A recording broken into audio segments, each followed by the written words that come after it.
Hey, Jamin, can you hear me? Yes. Got you in. How are you? Good. How are you? Awesome, man. So great to be with you. Thanks for being patient there. I had to grab a cheese stick and figure out a little audio thing with my...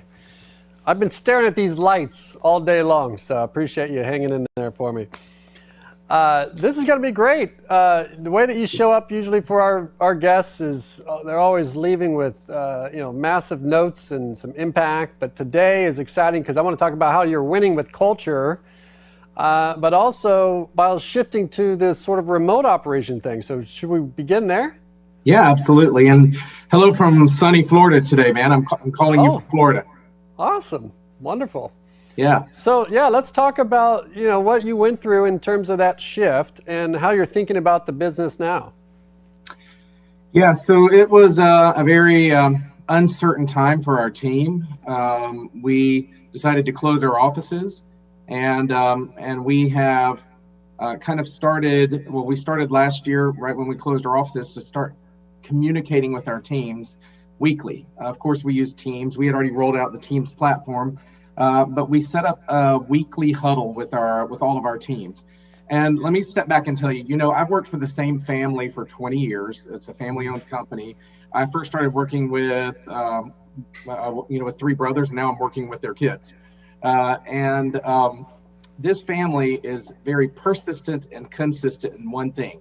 They set up meetings, and they have a legal meeting every Monday, a maintenance meeting every Friday, and they just are clockwork with it, even on vacations. And they taught me consistency. So I just took that model and I said, I want to see everybody in our company, every position, at least once a week, and talk to them and listen to them. So we rolled out 3 different meetings a week, and we first have a leasing and assistant manager team meeting every Monday. And then on Tuesdays, we have a maintenance team meeting. And on Tuesday afternoons, we put together all of our corporate department head and corporate team people and our community managers together. And it's a lot of work to put together, because we put out an agenda in advance. We send out a spreadsheet with information that we want to gather. It kind of creates a competition. And it's a lot of work, but we evaluated at the beginning of this year, should we keep doing it? And we started asking that around, and people were like, absolutely, keep doing it. We really, really like this. I never understood what the person in HR was doing, or what the person in accounting was doing. And everybody really, really enjoys it. So we just started communicating consistently. I learned that from the people that I've worked with for a long time. And I know we talked in my teaser about the Huddle, because consistently communicating to the industry, that was helpful too. Do you want to touch on that at all? Or? Yeah, sure. I was driving into work. It was the end of February, and I was listening to all the radio reports, and everyone was shutting down. I didn't know what to do. So I called up a few of my colleagues and said, what are you going to do? What are you going to do? They said, I don't know. So we decided to get together at 2:00 that afternoon on a phone call. And there was only going to be about 7 of us. About 13 to 20 people showed up on that first call. The next week it was 65. Then it turned into a weekly call, and we had over 200 people a week, where I just kind of facilitated a call and brought in leaders to talk about hot topics. How are we going to run our offices? What are we going to do, if people don't pay their rents? How are we treating our team members that are maintenance guys that still have to go in and do service requests? Are they only doing emergency? How are we treating our leasing team members? So that was it was called the Multifamily Leadership Huddle, and we're still having that huddle. Now it's just monthly. We're about to have another one of those calls. But I took that same model and just turned it into our, internally, and we did that, weekly within our company. And that's the maintenance teams. You had the leasing teams, right? You had the manager, corporate office, leadership teams. Yeah. What are people saying about those internally? I think they like the competition. Patrick, the way we do it is I send out an agenda, and, I still have our office doors are closed. Our corporate office is still closed. We still have people working at home. We're targeting to open sometime in April with the numbers looking so good and the vaccine more available. And we have an interesting vaccine incentive program where we're giving a couple of PTO days. I can tell you more about that, but people are working from home. And so one of the important things to me, I had someone say to me one time that unspoken expectations are the breeding ground of resentment. So we clearly state our expectations. And So we have a spreadsheet that we send out every week where we ask questions.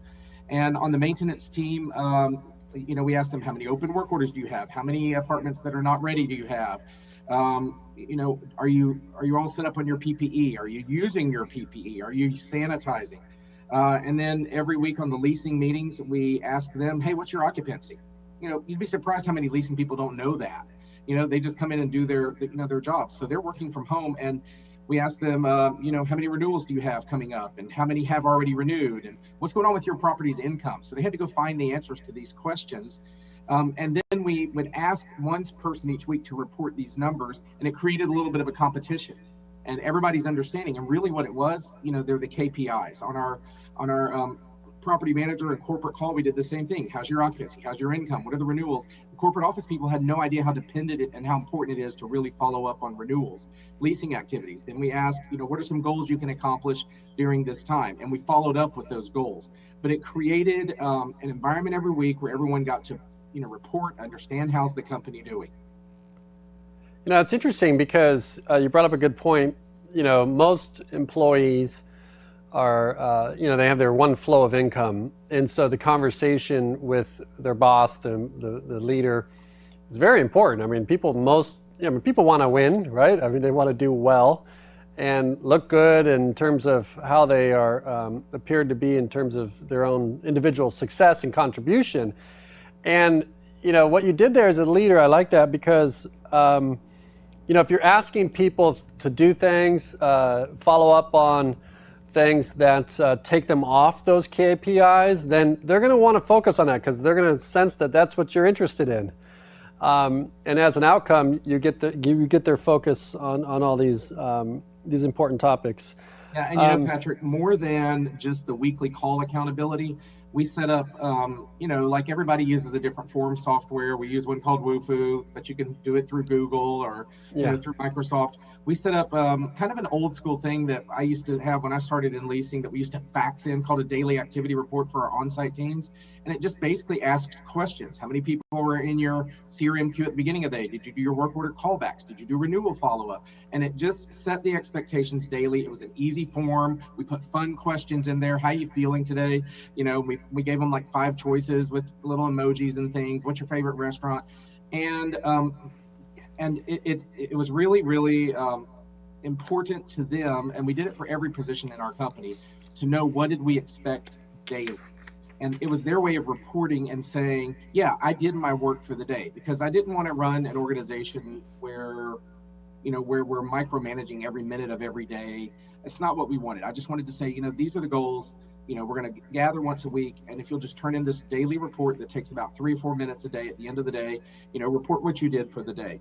And I also wanted to tell you that we had committed pre-pandemic. I know I've talked to you about this before, but we committed, Patrick, to two important goals.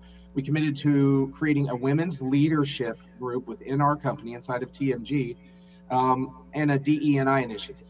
And can I tell you a little bit about the women's leadership and the DE&I? Yeah, please do, because you're getting into also territory of following through, doing what you say you're going to do as an organization too, and not just when it's convenient. So I know, staying committed and true to that. We could have easily shelved those initiatives. We decided to lean into them. Okay. And for me, I'm a male, and I knew we needed to have a space. I needed to create a space for the females. I didn't want to be in their meetings, but I wanted to be their number one hype guy. I wanted to help set it up. I wanted to support it. I wanted to fund it. I wanted to bring in some of our industry leaders that I know, and some people I don't know, and ask them to come share their path. What's their advice? How can you connect? And how can this group hold our company accountable? It's turned into a very powerful group in our company, and our ladies really, really enjoy it. And then for our DE&I initiative, we started this a few years ago where, we're in Atlanta, and we have the Martin Luther King Center. Last year, we went down to, 2020, we went to the Martin Luther King Center, the King Birthplace, and the Ebenezer Historic Baptist Church. And that was a really interesting dialogue. The entire company, we shut down the company, and we did that this year with COVID. We just told everybody to watch the movie on Amazon, John Lewis, Good Trouble. He's a congressman from Georgia. really powerful movie. And it's more than just, everybody watch the movie and let's get online and talk about it. I mean, it's work. We had to prepare for it. We came up with some thoughtful questions, and it was a really, really powerful dialogue. We also went a few years ago to the Center for Human and Civil Rights Museum, the entire company. So we really, really have committed to these initiatives, even during the pandemic. Yeah, so in the title of what we're talking about is winning on culture. How would you shape up the word winning? I think from the very top of our company all the way down, we understand that, that winning on culture is, I want to every day try to create the organization where our team members want to work. That's the way we look at it. I want them to work with us. I want to keep rewarding them. We do a lot of different initiatives and awards with our team members, but I want to daily strive to be the organization people want to work for and that they're proud to work with. Is that sort of model? That's a personal model too, right? I mean, how have you been shaped? I mean, you mentioned like this company, this family and second generation. What has shaped that focus for you? Because we are in a transactional world in a lot of ways, and things are moving fast, and sometimes those things are the long-term rewards. They're not rewarded short-term; they're rewarded in the long-term. So, what has shaped your personal career to develop into that leader that believes in that? Yeah, because I had people that believed in me. People that believed in me, and because of that, I reciprocated and I believed in them. So some days we don't always win, and some days we don't always do the best of our jobs, but I try every single day to engage with the person that I'm with, to be present. Today I had lunch with the maintenance team. Yesterday I had dinner with with the leasing and office team. I try to be with my people. I honestly, Patrick, I go to my office 1 to maybe 2 days a week, and the rest of the time I like to be around the properties. I don't think I can manage real estate behind a desk. I really, really like to be with the teams and understand their challenges and celebrate them. Yeah, and you get intel, data, and connection in this way too, right? Absolutely. Yeah. So what are you excited about coming through all these shifts that you've made over the last year? What are you excited about for tomorrow? I'm excited that, participating in the best places to work, not just giving you a plug, but also participating in that made us realize that we can't stop listening. That when we treat our team members as our number one asset, everything else falls into place. When they're confident, when they're secure, when they understand the rules, when they feel like they can come to us whenever something doesn't make sense and they can affect change. So it's number one, team. And I think technology, we've really, really leaned into technology. We had already started the process in January, I think is when I signed the contract to start rolling out self-guided tours. But Patrick, my properties are all in the suburbs. And so can I tell you a little bit about self-guided tours? I know Carrie had mentioned it in the previous session. Can I talk a little bit about that? Of course, yeah. I'd love to see how you view technology and what you did to implement it. Yeah, so, self-guided tours are a thing in big cities, but not in the suburbs. And our prospects didn't understand that. And so we stumbled a little bit and had to figure out how to communicate the message that you can do this without us. And so we created infographics, we created explainer videos, the little cartoon explainer videos that we put right on our website. We put pop-ups right on our website with those links to the explainer videos. And more than anything, to get our teams to buy into it. Because, first of all, a leasing consultant and assistant manager, they're commission-based. And, we have to say, yeah, you're still going to get the commission. Here's how. And so they had to learn to embrace the self-guided tours as well.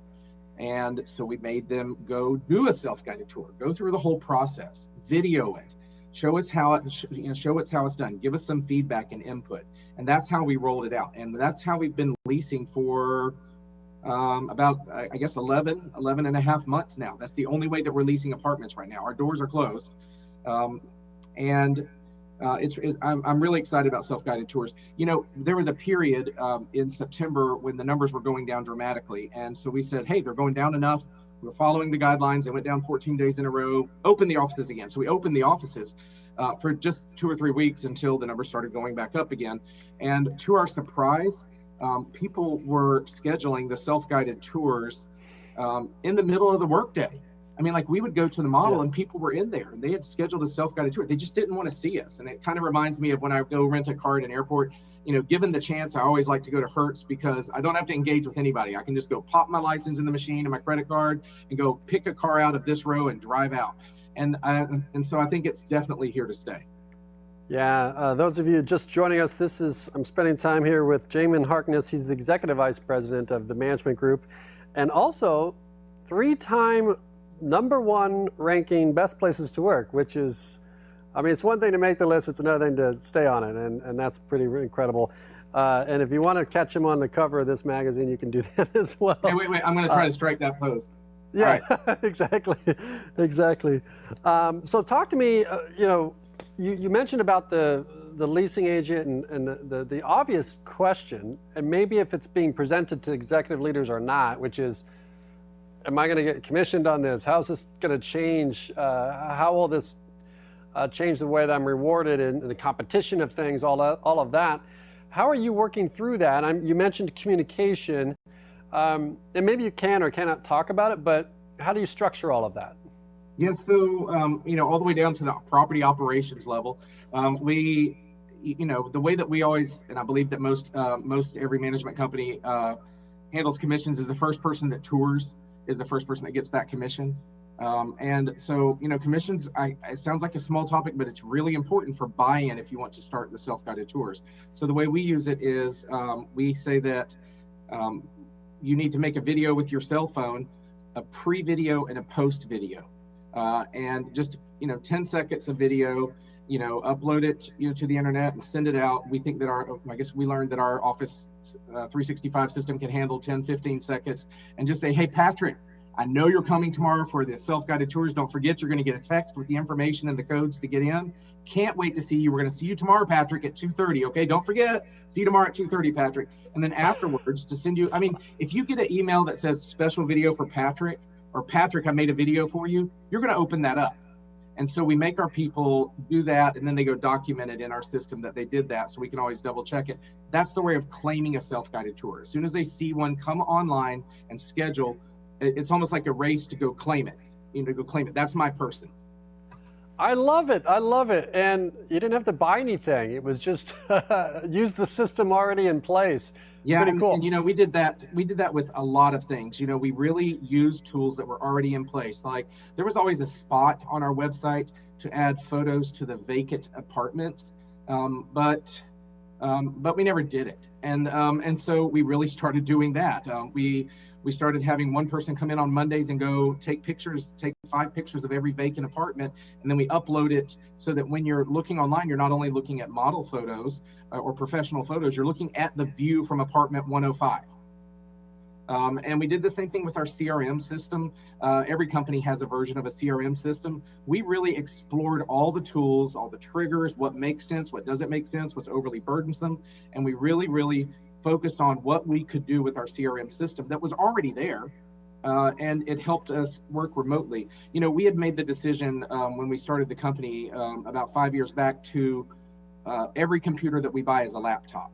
So that was an easy transition for people working at home. And then because we're voice over IP phones, probably most companies are, we just got a free app called a soft phone app. And so our people are able to, during work hours, we could program it, answer their cell phones, which was the same as the office phone. They could dial out from their cell phone, the same as the office phone.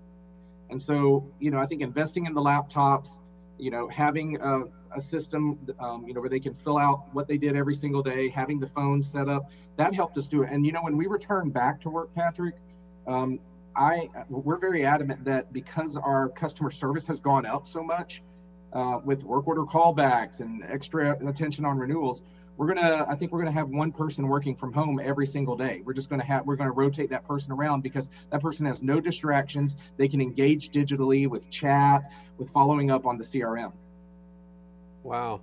And how has that changed the way the word accountability in terms of, we're used to holding people capable, but also accountable to their roles. How has that impacted impacted your view of leadership? I mean, as I've grown up, I used to worry about people would waste their time at home. Now I treat people like adults and they treat me like an adult. If I just tell them what I expect, then they do it. And sometimes they say, this is overly burdensome. Stop asking me this every single day. And I listen and we make adjustments. But we just try to treat people like adults and not that they're trying to always steal from the company. Yeah, amazing, right? Yeah. And so tell me the experience of residents are going through all of this. What are you seeing? What are you hearing? Our retention numbers are so unbelievably high, probably because a lot of people don't want to move during the pandemic, but so our reviews are also high. So I believe that that we have a lot more high touch points with our residents. It's manifested with renewals. That's what I'm excited about. Our retention is so high that it's stabilized our occupancy through this pandemic. And we ask all three of our groups every single week about renewals. How many renewals? Have you sent out your letters for June yet? I think right now we're on the June letters. Okay, what percentage are you? Okay, let's all restate our goal. What do we want to get to? Oh, we want to get to 60% renewed. Okay, and we talk about, oh, good, you made it last month. How are we doing now for April? And so we talk about that. That's how we see it with the residents, is that they stay. And by the way, we haven't suspended increases. We're still getting increases.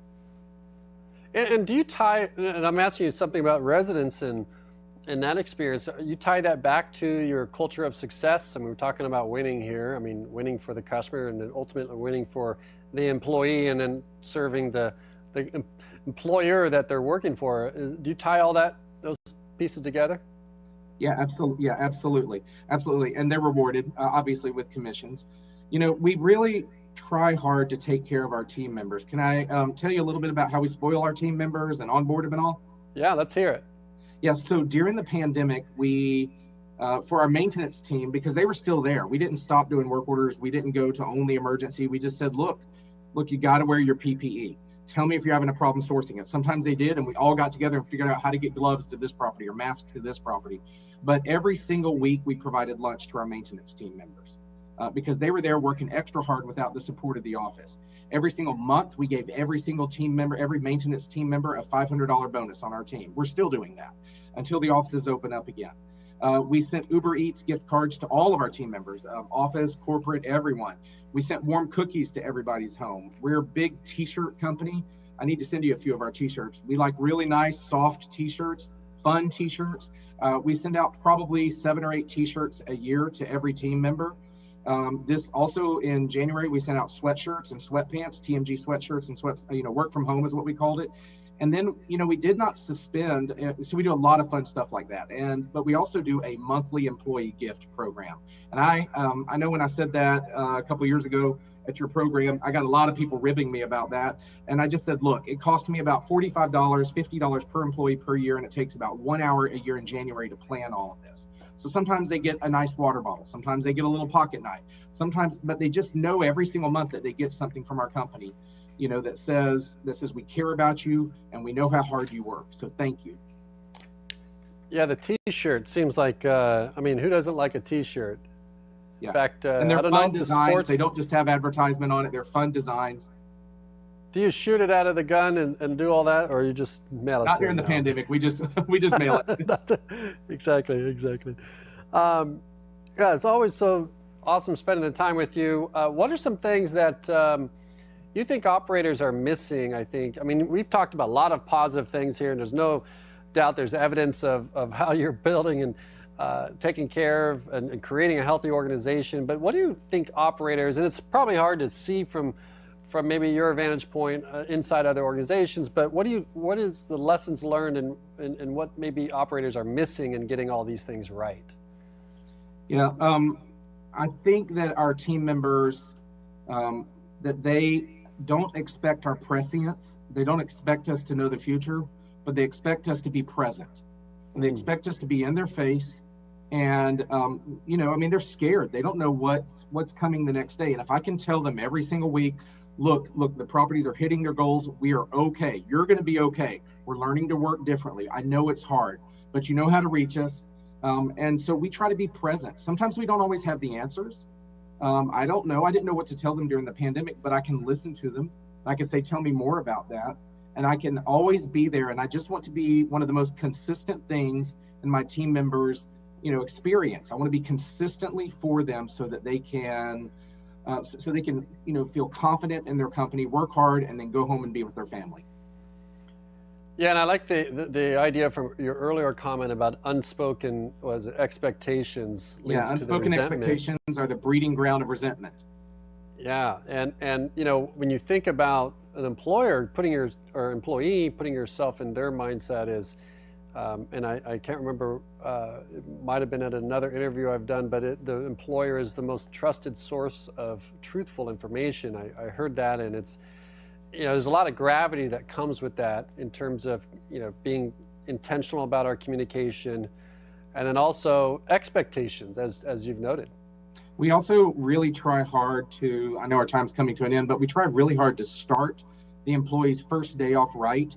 We have an awesome welcome box that we try to get a few t-shirts. We find out what's their size. We make sure that they have at least 5 or 10 items that are in there that that are welcome to the company. We have an envelope with their logins. We go ahead and set up their email. We get their technology. We don't start an employee without their business cards. Our maintenance guys have their own business cards too. So we have a nice, generous welcome box on day one to really start our relationship right with the team member. That's awesome. And how important is that, do you think, in the overall? I mean, it goes back to that first impression stuff. We're always listening, and so far I think our people are very, very happy. Just yesterday, I was talking to a property that's about to go up for sale, and the team members are like, holding their envelopes up saying, I don't really care about a stay bonus. I just want to stay with your company. So I think that's the evidence that if you ask me how it's going, I think that so far we're on the right path, that I humbly say, that I'm proud of, that we're on the right path listening to our team members. All right, awesome. I could spend all day hanging out. In fact, next time I'm in Atlanta, I've got to come see you. Yeah. I know I've missed you on a couple of trips, but always love the way you show up for our audience, and just extracting the knowledge and letting it sort of be revealed on the platform has been just awesome. So I appreciate you for that. Thank you so much. Any final thoughts you want to leave our viewers with? Be present. Your employees don't expect to know the future. They want to know that you're always there. I love it. It's so simple, and in very few words. It's something I need to work on myself. We're always trying to figure out, what do you need next, and where do we got to go next, and prepare and plan. But that present thing it ruins the now if you don't do that. I appreciate you sharing that. It's awesome. All right. Thank you so much for having me. All right. We'll see you. Have a great day. Okay. All right. Bye-bye. Wow.